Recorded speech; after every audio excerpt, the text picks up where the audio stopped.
So I will tell you a story, and a story about the emotional affection to architecture, emotional affection to the experienced architecture, but also about the imagination. And I think it's always interesting, at least for me it would be very interesting to see how other countries or other architects from other countries perceive Lithuanian architecture and how they reinterpret it at home. So the story will be different how Lithuanian architects saw experienced Finnish architecture and how they reinterpreted it at home. I know that the Finnish-Estonian relations in architecture are quite well explored, but Lithuania, the country which is still a Baltic country, maybe had even more interesting story to tell, and it's still interesting for me why it happened, and I will try to explain. Because when we talk about the Cold War in this discourse, of course this concept of Iron Curtain occurs first of all, but in cultural history, many new interpretations were developed. For example, the nylon curtain by the York Theatre in the context of exchange of construction materials and technologies and consumer goods. Then architectural historian David Crowley introduced the concept of the glass curtain, when one can see but not touch, referring to the numerous socialist designs drawn directly from the Western architectural magazines. And I wouldn't like to simplify everything that the designs were drawn from the magazines, but to discuss how this exchange of ideas happened in the 60s between, let's say, in very general matters, it would be between East and West. Because for the Baltic architects, this Khrushchevian reform in '55, when all the construction was meant to be industrialized, played important role, because by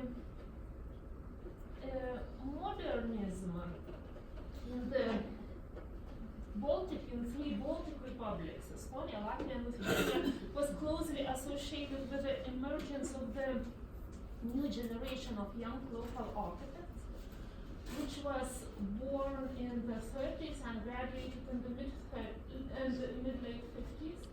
And it's interesting that this group can be really defined as a special group because they were born in the 30s when it was, you can see it's 30s.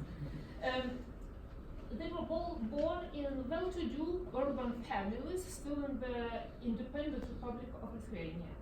They were teenagers during the Second World War, and they graduated their architectural studies already in the changed political situation under the Soviet occupation.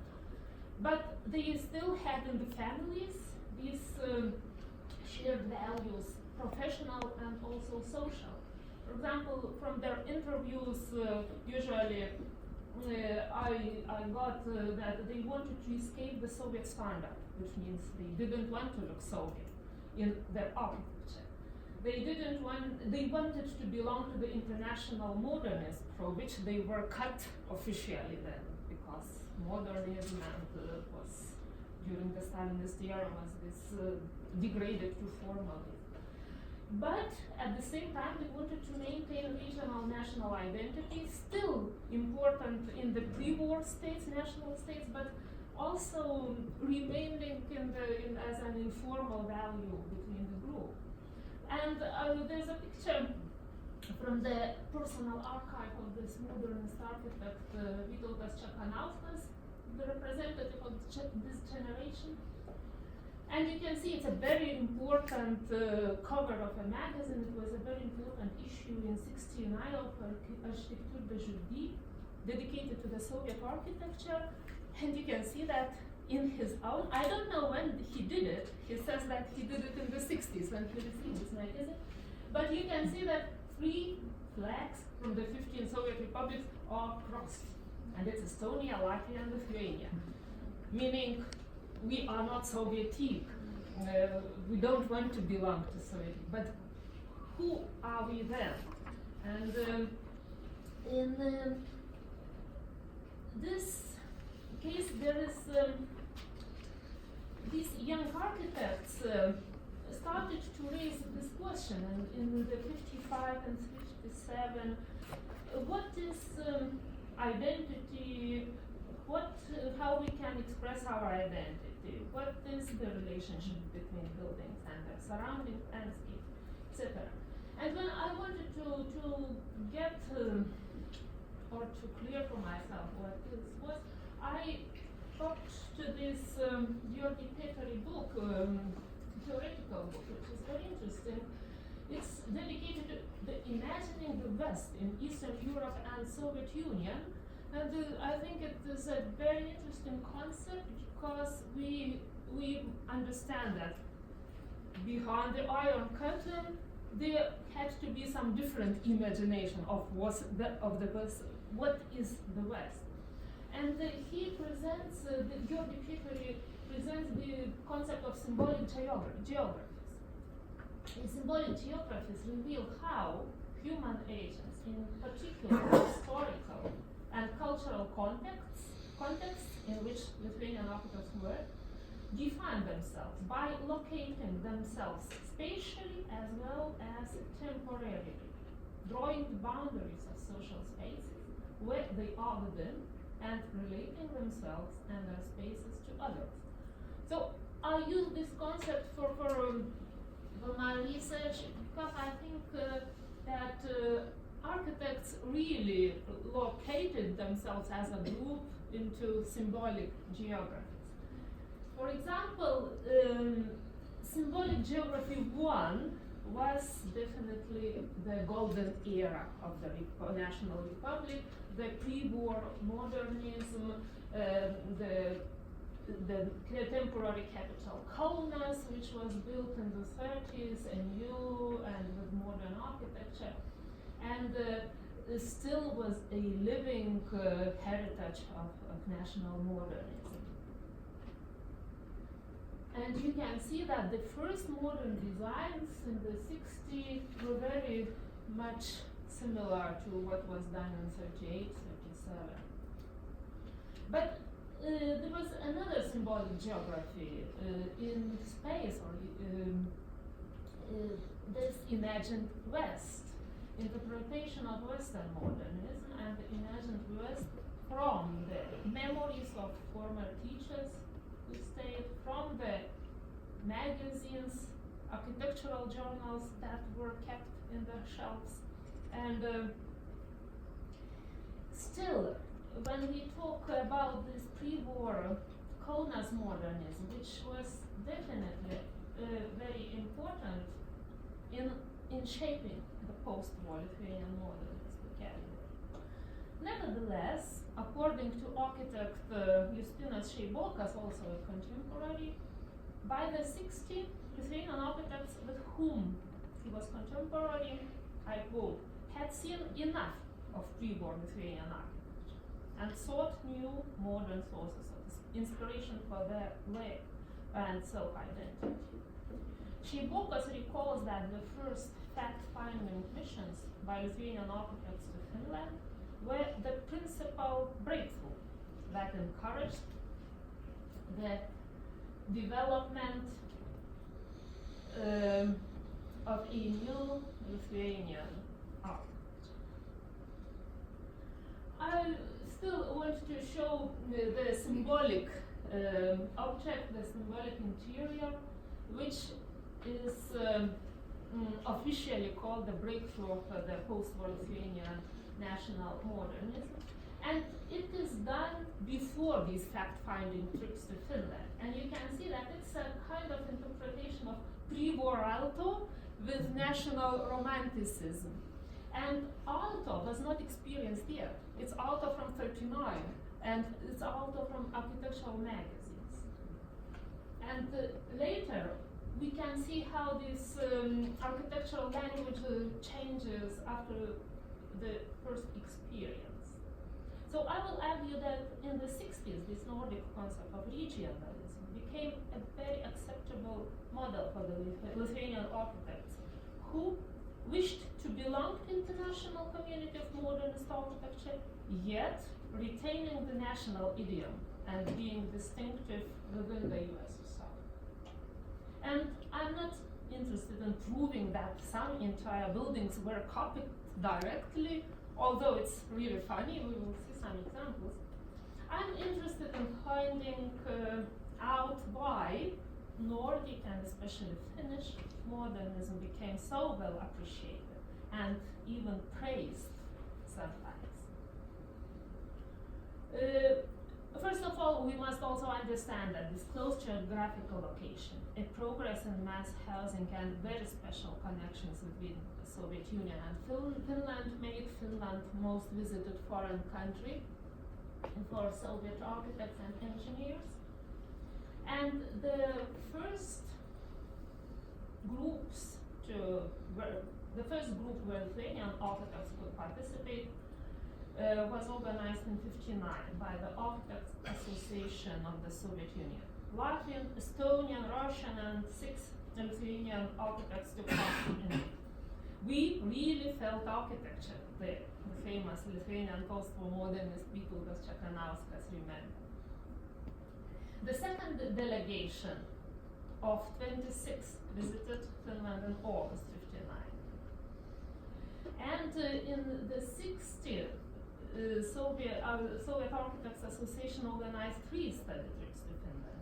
In total, 90 Soviet architects were included, and one delegation consisted of almost 30 Lithuanian architects exclusively. So entire bus of Lithuanian architects. And then when this foreign travel became easier through trade union administrations, Lithuanian architects kept traveling to Finland also in '61, '62, '63, '64, and later. Of course, these tours were carefully controlled and supervised, and one should have belonged to Architects Association to be allowed to join the trip, which on its own had to be approved by the central boards in Moscow. Candidates were carefully selected, and it was obligatory for the groups to be convoyed by the in-tourist guides, mainly KGB employees. So when did architects visit, and what was their impression? I have recreated the routes of architectural tours according to official documents from personal archives of architects, because they keep everything. All memorabilia are still in their homes. The trip usually took 9 or 10 days and included several construction material enterprises, new mass housing residential areas, and modern architecture of major cities. University of Turku, Jyväskylä University, and Seinäjoki Town Hall were visited, as well as the highlights of modern Helsinki: Olympic Stadium, Workers' House of Culture, National Pension Institution, and Tapiola. And here you can see Vytautas Čekanauskas is visiting Tapiola and presenting a book on Vilnius to Arne Gergė. It's on his private collection. These well-prepared tours prove the high efficiency of Finnish travel agencies, which were actually commissioned in organizing. It was a big business. I should research the economic side of it, not yet, I haven't did it, but it seems that it was a very well-organized business. But it's interesting, for example, that in '64, the delegation of Lithuanian builders and construction engineers was taken instead of Jyväskylä to Tampere, and he visited the Lenin Museum. So some ideological points were also included.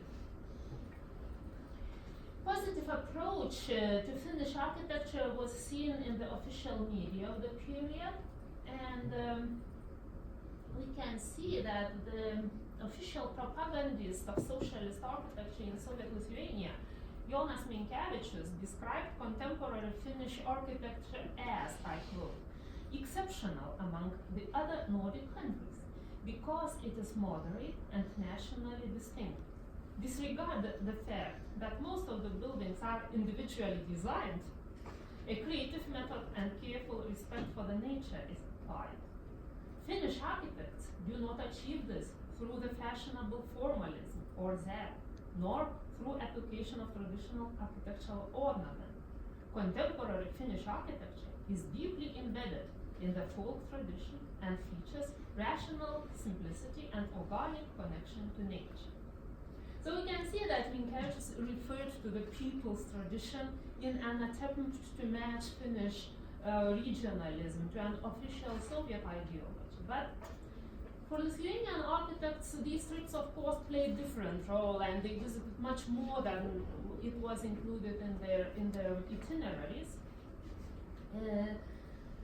And especially architects share sincere emotional attraction when describing their own experience of the Nordic architecture.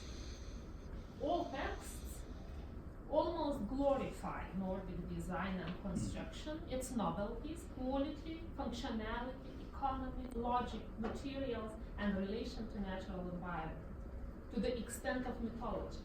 My mother, for example, architect Dalia Drymienė, remember one construction engineer telling her about the wonder pavement material he saw in Finland instead of asphalt, which wears out without a single dust and is layered anew with little effort each several years. I don't know what he was telling about, but the extent of mythology was also high.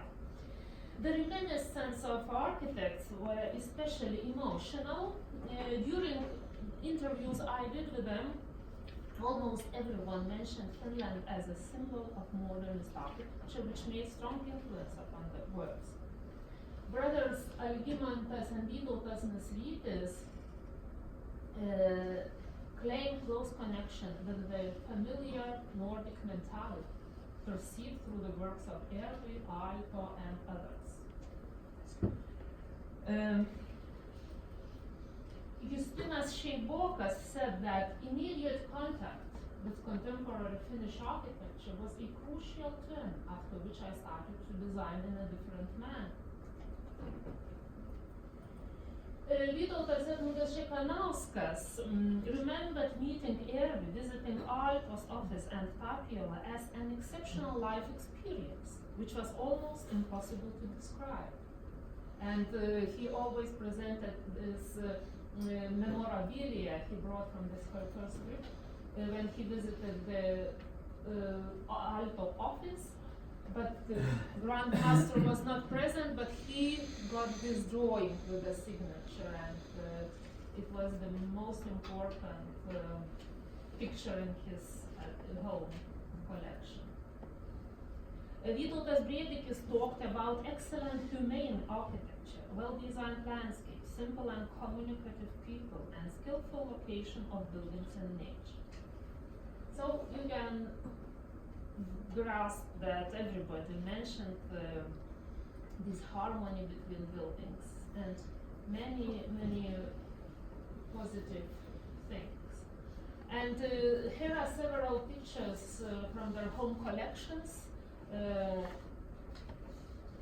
couple of these architects, Mačiulis and Briedikis, are still alive, and they shared their personal collections with researchers. So just a message for Finnish researchers, just in case if you lose photo collections of the buildings in the 55 and 59 and 60s, you know that in Lithuania you can see, I think it's So here are several slides, and because a popular event after such a trip was the slideshow in the Architects Association, collective slideshow, and you can see the diary notes and memorabilia that, as I felt, it's still preserved at home, and different construction material factories and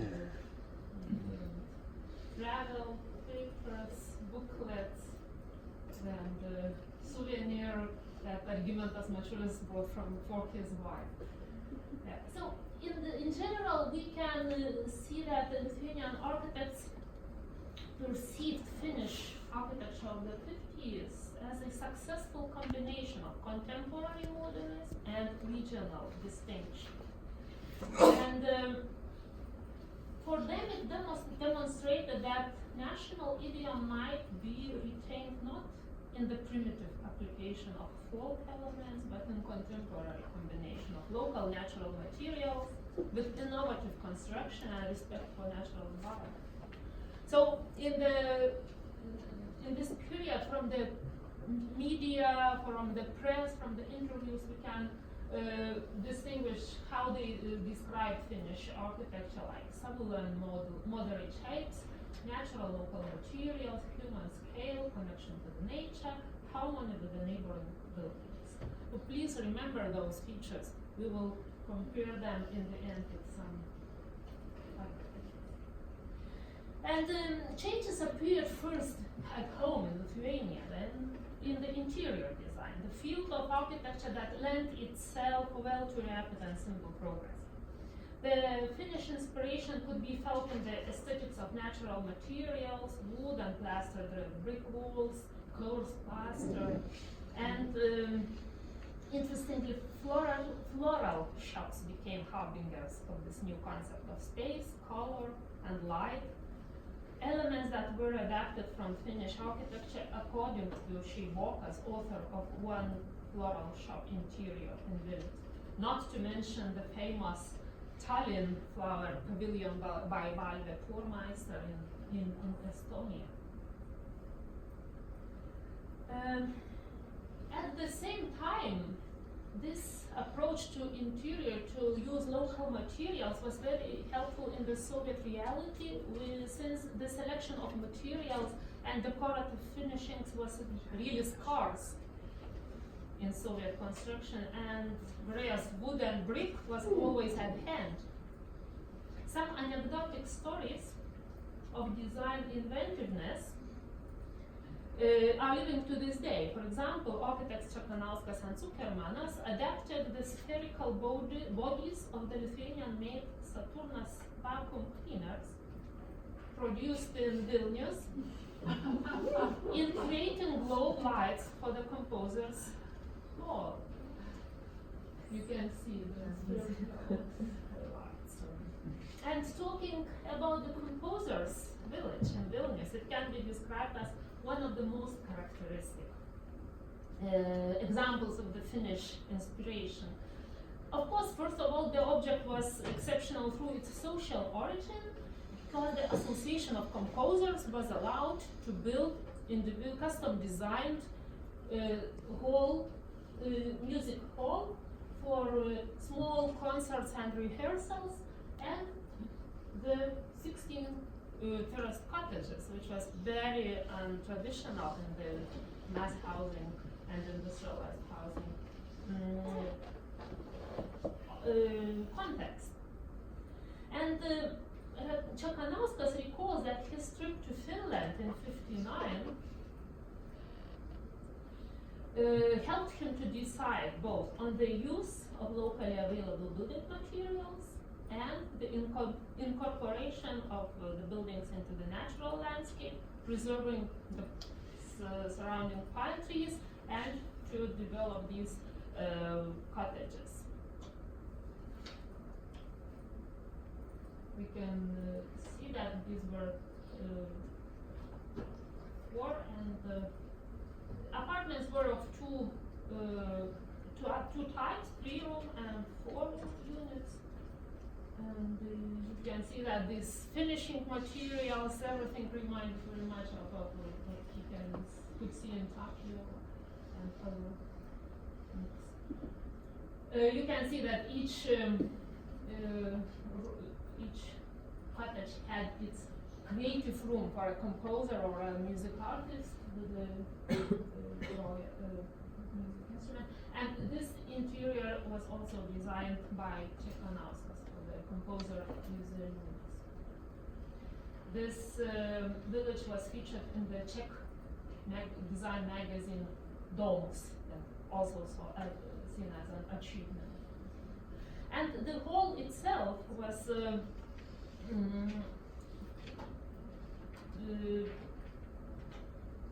quite interpretation of what he could see contemporary, with this butterfly roof and a lot of natural materials for finishing. You can see this combination of natural stone, red brick, timber, different timber details, glass, cold plaster, and natural environment. And here's this complex in the central building.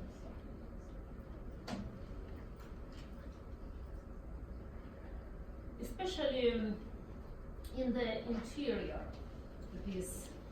the red brick which goes outside and inside the same wall, and here is this original view, post-construction view with these blue lines. But when we go into this hall, music hall, you can see it's a direct inspiration from Viipuri Library, which he visited also, and the acoustic requirements were similarly used. Čekanauskas never hidden his admiration for Aalto, and in his other well-known and well-appreciated design of art exhibition hall in Vilnius in the mid-60s, you can see that volumetric inspiration from the Wolfsburg Cultural Center is really obvious. But again, since this building was constructed in the old town, medieval historical city of Vilnius, in the places where ruins were after the Second World War, you can see that he very sensitively places the building in the historical environment and leaves the see-through for these Baroque towers of Vilnius historic city. Here's his designs, here's the big block in the historical environment, and different details. Again, the architect was very proud that it again became an achievement. It was featured in this Architecture de Jurgi issue of the Soviet architecture as a modern. And other architects like Algimantas and Vytautas Nasvytis started to use more these natural materials, local materials, and quite recognizable things in the interior. However, it was not until Lesdienai, the mass housing area in Vilnius, that Nordic design was implemented in the mass housing. And here again, we can see an interesting thing, because usually in the Soviet Union, planning of mass housing areas was degraded to ladies, planners, not the master architects who designed the single custom designed building. And in this case, Čekanauskas and Briedikis were commissioned to design this new mass housing area. And they said that Tapiola, Vällingby, and Toulouse-Lemireille were their inspiration. And you can see different similarities of how they designed these four micro-rayons, each micro-rayon having a community center and school and kindergarten. But the main difference from the standard mass housing areas in the Soviet Union was the first adaptation to the hilly terrain. The terrain was not level, but remained hilly, and pine trees were preserved. So this was their most important feature, this natural environment, the use of natural environment and pedestrian avenues. That entire area was accessible by pedestrian avenues. And also, when they had to adapt to this hilly terrain, they had to adapt the standard series. So they also worked on at least minor changes in the standard series of houses, like bended in stepped, and it was only 5, 9, and 12-story houses. And 12-story houses from these large panel blocks were not economically justifiable, if I could say, but they demanded on the use as vertical landmarks. So also what they achieved to do to adapt individual standard community centers, or shape a little bit, to use a lot of public art, to reshape the standard schools. They are done from standard elements, but in different shapes. And to maintain these pedestrian areas, green spaces, and inner courtyards. So, what did it entail? When the big heads from Moscow Gostroy came, they said that terrain was used successfully. And so the Losbina got the Lenin Prize, the first and the only one in the field of mass housing area design in the entire Soviet Union in all years. So architects were of course very proud of it, and they said that this architectural and natural approach to mass housing helped. What's paradoxical, that this attempt of them not to look Soviet, or not to create the Soviet mass housing district, was actually used for propagandic reasons, also to promote Soviet achievements in urban planning. And you can see that in this German book, Lesbiene was on the cover of a Neue Bundesliga, Sozialistische Länder, and was very well promoted. So, in the conclusion, in 1983, Lithuanian architects made a poll with a question: how would they define the features of contemporary Lithuanian architecture? And that's how they defined it: moderate and simple shapes, human scale, connection to the nature, and respect for the existing environment. That's how they perceive that it's Lithuanian architecture.